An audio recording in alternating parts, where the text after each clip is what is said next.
Le Mali, comme la plupart des pays pauvres au sud du Sahara, est confronté à la hausse du taux de chômage de sa population active. En 2013, ce taux était d'environ 21%, un indicateur qui ne pouvait échapper à l'attention d'un président soucieux du devenir de son pays. En 2013, Ibrahim Boubacar Keïta, dit Ibeka, accède à la magistrature suprême du Mali. Il avait déjà une vision, le Mali d'abord, qui devient son projet présidentiel. Aussi promet-il au peuple malien, lors de son investiture, la création de 200 000 emplois directs et durables avant la fin de son quinquennat. Cette ambition présidentielle vise également la création de milliers d'emplois indirects et nécessite une mobilisation financière de plus de 250 milliards de francs CFA à l'horizon 2018.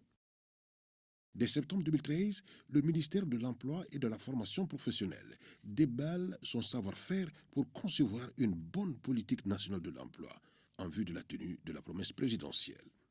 Le président de la République, son Excellence Ibrahim Boubacar Keïta, quand il était candidat, il avait un objectif, il avait une ambition, il avait une vision. Les 200 000 emplois dont il a fait allusion, ce n'est pas un vain mot, pour la simple raison que toute la situation économique du pays le permet. D'abord par la fin de la crise socio-sécuritaire de 2012, le retour des partenaires techniques et financiers dans notre pays, le taux de croissance économique qui dépasse les 5% depuis que le président de la République est arrivé au pouvoir, le retour progressif à la paix suite à l'accord pour la paix et la réconciliation nationale. Voilà un certain nombre de paramètres qui ont milité en faveur de la création de cet objectif de 200 000 emplois. Hormis ce que je viens de dire, notre pays regorge de potentialités économiques, de potentialités agricoles, de potentialités également minières. Donc véritablement, il y avait un terreau favorable pour l'objectif qu'il s'est fixé à travers la création de 200 000 emplois. Le gouvernement, à travers le ministère de l'Emploi, est à pied d'œuvre pour créer de l'emploi aux jeunes. Selon l'Observatoire national de l'emploi et de la formation, la croissance des emplois et opportunités d'emploi se fait remarquer conformément à la vision du président Ibeka. Avec diverses structures de création et d'offres d'emploi, nous nous acheminons vraisemblablement à atteindre, sinon dépasser, les objectifs du projet présidentiel, à savoir 200 000 emplois d'ici 2018, fin du premier quinquennat du président Ibrahim Boubacar Keïta. Déjà, au regard des données de septembre 2013 au 30 juin 2017 dont nous disposons, les résultats sont plus que reluisants. Au titre des emplois formels privés et publics créés, nous avons, en 2013, 15 189 emplois. En 2014, 32 618 emplois. En 2015, 58 967 emplois. En 2016, 67 204 emplois. Et au premier semestre 2017, 29 567 emplois. Au total, le président de la République a créé, de son investiture au premier semestre de 2017, 203 545 emplois au Mali. Au ministère de l'Emploi, on ne doute un seul instant de la crédibilité de ces données, puisqu'elles proviennent de sources officielles, crédibles et vérifiables. Pour les emplois créés par le secteur privé, nous collectons ces chiffres-là à travers les directions du travail qui nous envoient régulièrement des statistiques.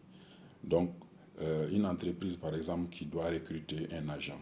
Donc, généralement, si l'entreprise, dans le cadre du recrutement, signe un contrat avec l'agent, ce contrat est envoyé au niveau de la Direction nationale du travail, qui est, de par ses missions, doit viser le contrat de travail. Donc, dans le cadre de cette mission, au niveau de la Direction nationale du travail, ils ont des registres dans lesquels toutes ces informations sont enregistrées. Donc, dans le cadre de notre collaboration, après avoir fait l'enregistrement, ils nous envoient une copie de tous ces contrats. Nous aussi, de façon périodique, nous faisons la saisie de ces informations au niveau d'une base de données que nous avons créée à cet effet.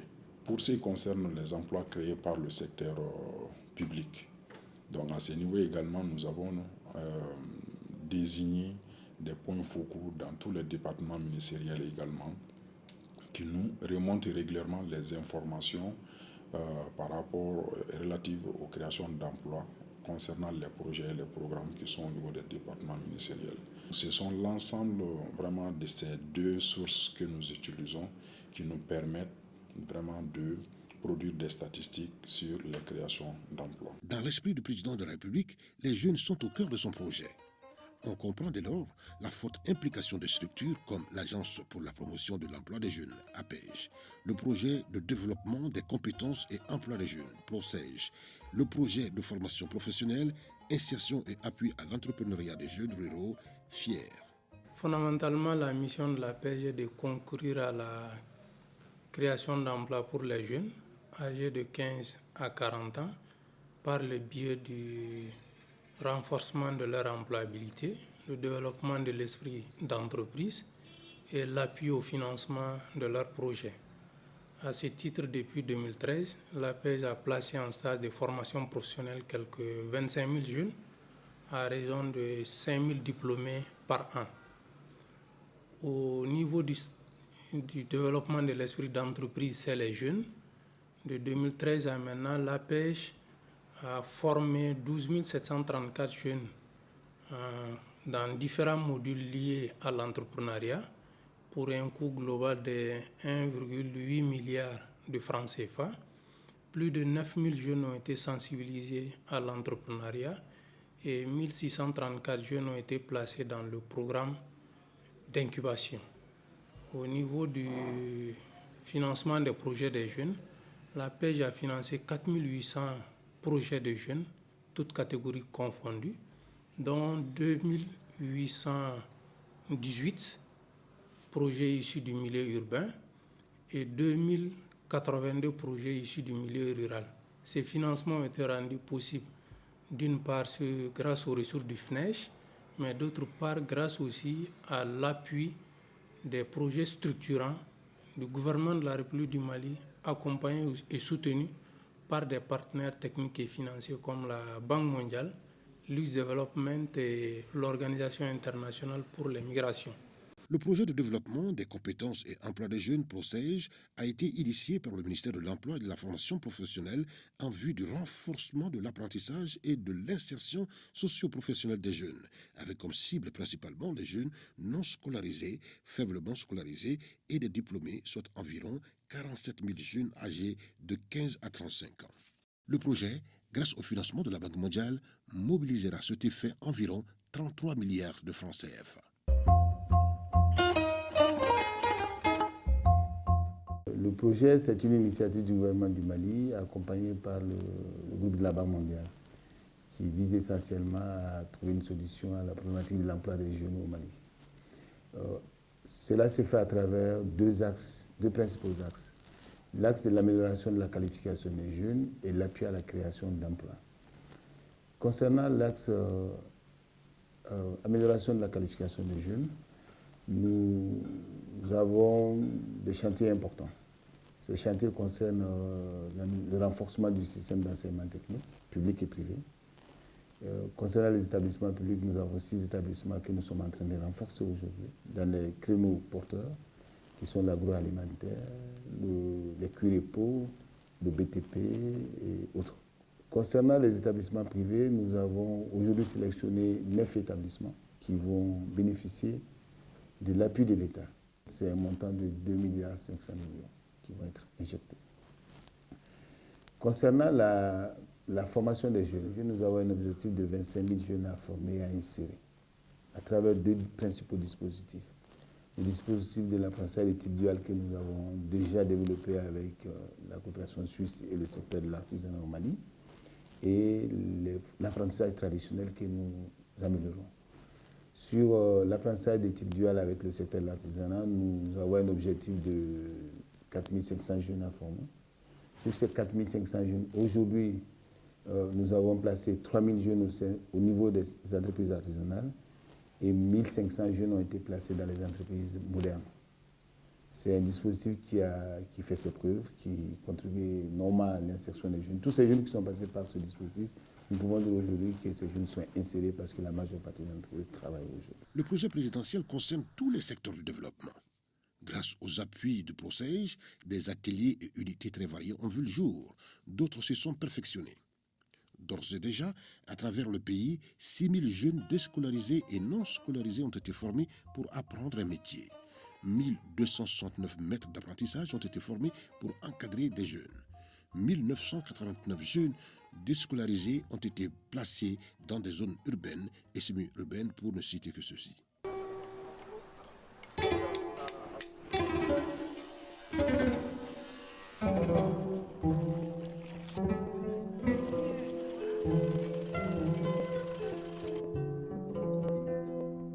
Depuis 2013, j'ai entendu par les programmes présidentiels que vraiment le président souhaiterait créer plus de 200 000 emplois.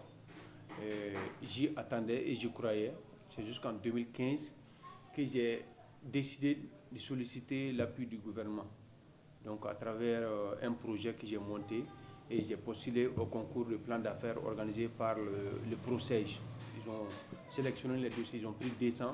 Sur les 200, on nous a pris vraiment en charge pendant 15 jours pour que chacun puisse faire son plan d'affaires à lui-même, sans être accompagné par qui que ce soit, mais on a été accompagné par des spécialistes en la matière.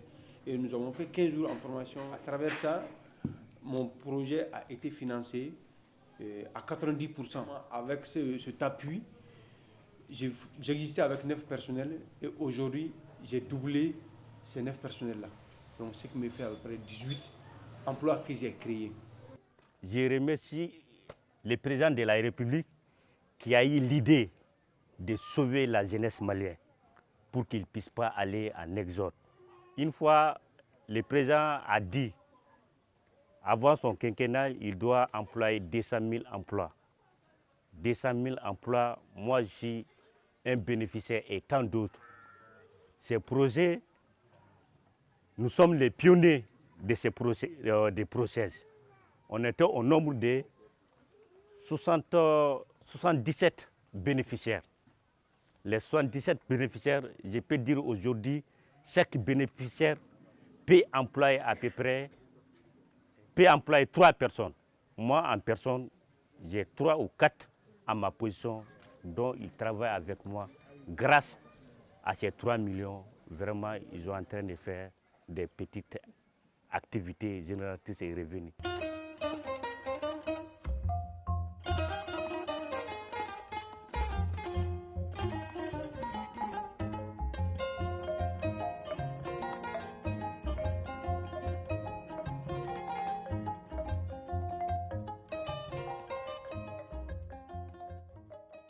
L'artisanat constitue le levier de développement économique de bon nombre de pays aujourd'hui dits développés. Dès lors, on comprend aisément l'appui du ProSège à l'école polytechnique de Ségou. Ce centre a été créé pour aider M. Ibrahim Boubacar Keïta à atteindre ses objectifs qui est de créer 200 000 emplois. Et notre centre vient en apport dans ce sens-là. Non seulement nous recrutons des professeurs, soit des formateurs dans ce centre-là, nous formons des élèves dans des séries industries comme l'électricité, la maçonnerie, la construction métallique, la menuiserie, le carrelage, etc. qui peuvent permettre à ces élèves-là aussi, même s'ils ne sont pas pris par quelqu'un, de se défendre eux-mêmes dans la vie quotidienne. Grand pourvoyeur d'emplois, l'agriculture est aussi le moteur de la croissance économique. C'est pourquoi le président Ibrahim Boubacar Keïta a lui-même lancé en octobre 2014 le projet de formation professionnelle, insertion et appui à l'entrepreneuriat des jeunes ruraux fiers, qui est une initiative intégrant sa vision de création d'emplois en milieu rural. Le financement est assuré par le Fonds international pour le développement de l'agriculture, FIDA. À la date d'aujourd'hui, le projet FIER a financé 564 projets, 225 activités génératrices de revenus à Koulikoro, 309 activités génératrices de revenus à Sikasso, 16 micro-entreprises rurales à Koulikoro et 14 micro-entreprises à Sikasso. Ça fait au total 564 projets.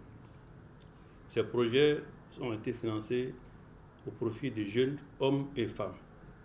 À la date d'aujourd'hui, le nombre de femmes bénéficiaires du projet est de 283 contre 281 hommes. Les secteurs qui ont été financés sont le secteur de la production, qui a consommé à la date d'aujourd'hui 150 millions et quelques. Le secteur de la transformation, 5 millions. Le secteur de la commercialisation, 109 millions.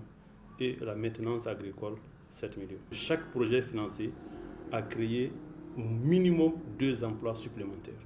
Au minimum en moyenne 2 emplois supplémentaires. Donc en multipliant 500 projets par le nombre d'emplois qui va être créé. Et c'est des jeunes qui sont dans les villages, qui ne sont plus intéressés à venir faire de l'exode, qui ne sont plus intéressés à aller migrer. Là où on a un peu d'effort à faire aujourd'hui, c'est d'encourager les jeunes à aller vers la transformation. Parce que ce n'est pas nous qui choisissons les projets, c'est les jeunes qui choisissent ce qu'ils veulent faire. Et on les accompagne dans leur choix. Maintenant, pour augmenter la valeur ajoutée sur les produits, c'est d'encourager les gens à aller vers la transformation. Monsieur Draman Traoré, jeune diplômé, et Adaman Sidibé, un jeune paysan, tous de Kolandieba, sont comblés de pouvoir profiter du projet présidentiel à travers le projet FIER.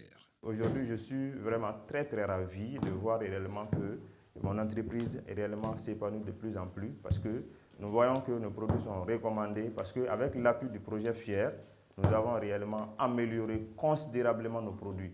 Notre objectif, c'est de pouvoir contribuer au développement de la localité et en apportant réellement notre pierre à l'édifice qui est là à créer beaucoup d'emplois. L'argent qui nous a été donné, c'est un prêt pour un moment. C'est-à-dire qu'une fois qu'on finit de rembourser, et les 60%, ça veut dire que les 3 millions nous reviennent comme une subvention. Donc ça, c'est du jamais vu. Le FAPA, Fonds d'appui à la formation professionnelle et à l'apprentissage, compte tenu de son expertise dans le domaine, a été un maillon important dans la réalisation de la vision du changement et des objectifs prioritaires du président de la République quant à la promotion de l'emploi et de la formation professionnelle.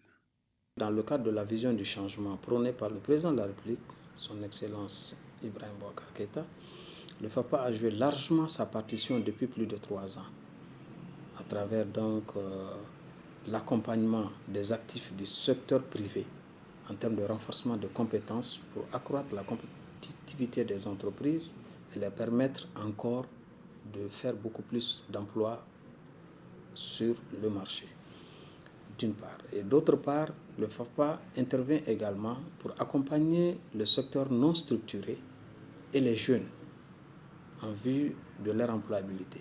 Pour le renforcement des compétences des actifs du secteur privé, le FAPA a eu, sur les 3 années, à former plus de 44 500 actifs. Et dans le domaine du secteur non structuré également, nous avons eu à mettre en place plus de 57 000 actifs. De par son assistance technique et financière aux entreprises et aux opérateurs économiques des secteurs modernes et non structurés, ainsi qu'aux organismes de formation privés et parapublics, les activités de formation de FAPA sont évaluées à près de 5 771 millions de francs CFA. Plus le FAPA poursuit sa mission, plus il fait des heureux capables de créer encore plus d'emplois. Le président de la République a 200 000 emplois, mais il faut problème. Ne yɛrɛ fɛ yan ka baarakɛyɔrɔ la n bɛ mɔgɔ 15 embauché kalo n b'olu sara déjà que o commencera ka ban donc ni ne ɲɔgɔn wɛrɛ y'o kɛ n ɲɔgɔn wɛrɛ y'o kɛ an mɔgɔ 50 ni kɔ ye formation sɔrɔ n'olu bɛ mɔgɔ 15 mɔgɔ 20 embauché a bɛ diminuer an ka côté la o ye kelen fila an ye minnu fana an formera an ye minnu embauché olu fana kɛlen bɛ k'u sigi yɔrɔ wɛrɛ u bɛ baara kɛ u kɛlen bɛ ka mɔgɔ wɛrɛw embauché. Au kɔfɛ ne ni ENDA chairman mɔgɔw nana se ma u nana les enfants vulnérables u nana olu d'u ma n y'olu formé 37 personnes u tilala ka ne yɛrɛ de taamana ka yɔrɔ dayɛlɛ olu kelen kelen bɛɛ ye u ye salon dayɛlɛ k'a d'u ma k'u sigi salon na olu kelen kelen bɛɛ mɔgɔ 4 ni mɔgɔ 5 b'u bolo dɔw bɛ tatouage kɛ dɔw bɛ pédicure kɛ dɔw bɛ médicure kɛ i y'a faamu dɔw bɛ tissage kɛ dɔw bɛ rasta kɛ dɔw bɛ gorogɛrɛ kɛ dɔw ka baara donnen don ɲɛsi la parce que an bɛ baara caman kɛ an ka baara bɛnnen tɛ coiffure dɔrɔn ma i y'a faamu dɔw fana sigilen don u bɛ maquillage dɔrɔn de kɛ i y'a faamuya donc cela veut dire que o commencera donc ne bɛ se k'a fɔ ne ka côté yɛrɛ la a bɛ se ka kɛ i b'a fɔ ne ye mɔgɔ 400 ou mɔgɔ 500 ta parce que ne ye mɔgɔ 15 min ta o mɔgɔ 15 kelen kelen n'o ye mɔgɔ 10 ta mɔgɔ 50 ta olu fana mɔgɔ 50 kelen bɛɛ nana ka mɔgɔ 10 ta mɔgɔ 50 dege ainsi de suite donc a b'a la ka avancer. Aucune structure ne reste en marge de la promesse présidentielle. Chacune doit apporter sa pierre à la construction de l'édifice public. Quant à l'Agence nationale pour l'emploi, ANPE, elle a ses ambitions de création d'emplois. De 2013 à actuellement, au 30 juin 2017 notamment, l'ANPE a contribué à la création d'emplois salariés de l'ordre de 14 000.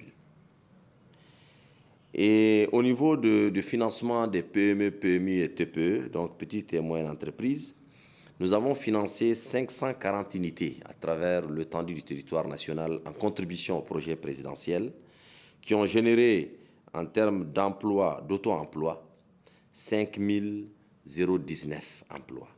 Dans le registre de l'ANPE, en termes de sensibilisation de demandeurs d'emploi et des offreurs d'emploi en termes d'orientation, nous avons enregistré un volume d'offres de l'ordre de 23 000 sur la période pour un volume total de demandes enregistrées de 70 000. L'ANPE contribue au perfectionnement à travers le centre de perfectionnement et de reconversion que vous avez ici où nous avons des formations qualifiantes diplômantes, des formations continues diplômantes, des formations qualifiantes, des formations à la carte. Nous faisons le système LMD ici, en gestion de ressources humaines, gestion financière, etc.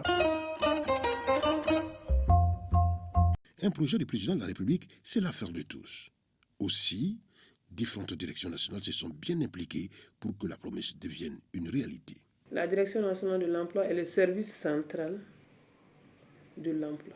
Vous avez un ministère chargé de l'emploi et de la formation professionnelle, la structure centrale qui met en œuvre cette politique à travers les agences et la Direction nationale de l'emploi. C'est la structure centrale. Les autres sont des agences d'emploi et nous sommes tous sous la tutelle du ministère de l'Emploi et de la formation professionnelle. C'est elle qui élabore la politique nationale en matière d'emploi. C'est elle qui contrôle et suit cette politique nationale de l'emploi. C'est elle qui vérifie si les engagements pris par les différents départements ministériels sont mis en œuvre en matière de création d'emplois. Parce qu'au niveau de chaque département ministériel, vous avez la question d'emploi qui se pose. Si vous partez sur les constructions de routes, vous allez de le ministère de l'aménagement, le ministère de l'environnement, le ministère de l'agriculture. Mais toutes ces activités induisent des créations d'emplois. Et c'est donc la Direction nationale de l'emploi qui peut savoir si dans tel projet de développement, tel programme de développement, la question de l'emploi est prise en compte. Donc nous suivons toutes les actions du gouvernement pour savoir si la question de l'emploi est prise en œuvre. Donc c'est la structure centrale chargée d'élaborer la politique nationale de l'emploi et de suivre sa mise en œuvre. Nous avons un rôle de conception. Tous les projets, programmes des départements ministériels financent l'emploi. Je ne sais pas si vous comprenez. Tous les projets, programmes des départements sont des financements de l'emploi. Parce que si c'est des routes, les routes induisent des travailleurs. Et des travailleurs, c'est de l'emploi. Ils induisent l'activité économique tout autour de la construction des routes. Tout ça, c'est de l'emploi. Les sonneries qui vont vendre les cartes tout autour, c'est de l'emploi indirect. Donc tout cela, nous comptabilisons ça, mais ça ne fait pas partie des 200 000 emplois. Il faut que ça soit clair. Tous les emplois indirects comptabilisés ne font pas partie des 200 000 emplois parce que le président s'est engagé sur des emplois formels, donc des emplois constatés par des contrats par écrit. Les 200 000 emplois promis par le président de la République se trouvent au niveau de la formation professionnelle. Pourquoi? Parce que nous préparons les jeunes à l'emploi déjà. On les forme dans des métiers. Directement, les jeunes sont dans les métiers. De 2013 à nos jours, nous avons formé un certain nombre de jeunes. Parce que nous avons la formation professionnelle de type dual qui se passe entre l'entreprise et le centre. Donc l'entreprise, c'est 80% et les 20%, c'est la théorie. Donc directement, avant même que les jeunes ne terminent leur formation, ils sont demandés. La formation modulaire, ça c'est une formation qui se fait dans les centres. Et c'est surtout adressé aux compétences. Chaque jeune a une performance dans une compétence. Les jeunes peuvent travailler partout. Ensuite, les tutorats. C'est des formations de courte durée. Et les jeunes sont confiés à des maîtres d'apprentissage. Et là également, directement, ils sont dans l'emploi. Donc, la formation professionnelle, c'est déjà la création d'emplois. Au regard de la convergence de multiples efforts, tant au niveau des nationaux qu'au niveau des partenaires techniques et financiers, la promesse de 200 000 emplois n'est plus un mystère pour personne, avec déjà 203 545 emplois créés avant 2018. Maintenant, les regards sont tournés vers l'horizon, surtout qu'il existe encore des milliers de jeunes sans emploi. Au même moment, chaque année, des milliers de jeunes viendront s'ajouter au lot existant. Nous avons un certain nombre de structures qui ont un certain nombre d'objectifs par rapport à l'accompagnement qu'ils font en direction des femmes et des jeunes. Cela contribue véritablement à apaiser le climat social. Plus ils interviennent, mieux ça vaut. Plus ils accompagnent, mieux ça vaut. Plus ils s'y mettent, ils installent des jeunes et des femmes à leur compte en termes d'auto-employabilité, surtout des jeunes et des femmes qui, à leur tour également, créent de l'emploi. Cela contribue véritablement à l'apaisement du climat social pour accompagner l'effort politique du président de la République lorsqu'il a signé l'accord pour la paix et la réconciliation nationale. Donc, notre principale perspective, c'est d'investir beaucoup dans le centre du Mali, empreint à d'énormes difficultés sécuritaires, mais aussi les régions du Nord, notamment la région de Tombouctou, la région de Taoudeni nouvellement créée, celle de Ménaka aussi, la région de Gao et la région de Kidal.